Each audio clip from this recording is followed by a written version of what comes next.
Bill 2026 has sparked a storm of claims, half-truths and misinformation across social media, with many Kenyans struggling to separate fact from fiction. From claims of a 25% tax on smartphones to fears that KRA will access private M-Pesa transactions. The online debate has generated confusion and concern. Tonight, TV47 begins a special fact-check series cutting through the noise and testing some of the biggest claims circulating online. Faith Wangari starts with the truth about phone taxes, digital privacy, and what the bill actually says. I made a promise to the people of Kenya that we will be as transparent, open as possible. If you've been on TikTok, you have seen this. Mobile phones zitapanda bei. Ile simu yenye ulikuwa unanunua na 10k, hiyo bill ikipitishwa itakuwa kitu 13k plus.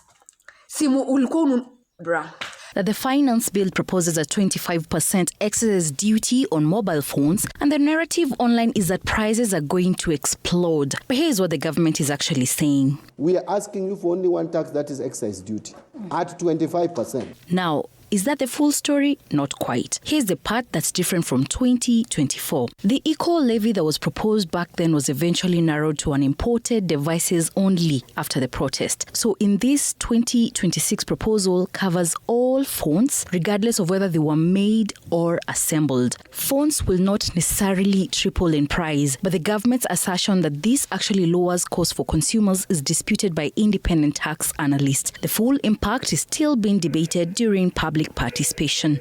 Sasa KRA iko na permission ya go through our M-Pesa statements. This one has spread fast, and quite frankly, it's understandable why. The idea that the taxman could be watching every M-Pesa transaction you make, from chama contributions and rent payments to groceries and the mama mboga, is alarming. If you allow people to keep their financial records, no one will pay taxes. Financial record, there is nothing secret about financial record. We are not asking you about who is your boyfriend or your girlfriend. KRA will not come for that. Those are now private information. But financial data and statistics should be clear.